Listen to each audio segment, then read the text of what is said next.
विकटोत्कटसुन्दरदन्तिमुखं भुजगेन्द्रसुसर्पगदाभरणं गजनीलगजेन्द्रगणाधिपतिं प्रणतोऽस्मि विनायकहस्तिमुखम्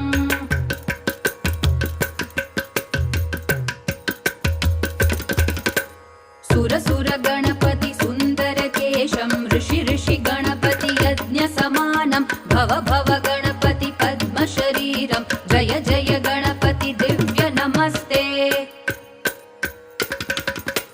गजमुखवक्त्रं गिरिजापुत्रं गणगुणमित्रं गणपतिमीशप्रियं गणपतिमीशप्रियं गणपतिमीशप्रियम् करधृतपरशुं कङ्कणपाणिं कबलितपद्मरुचिं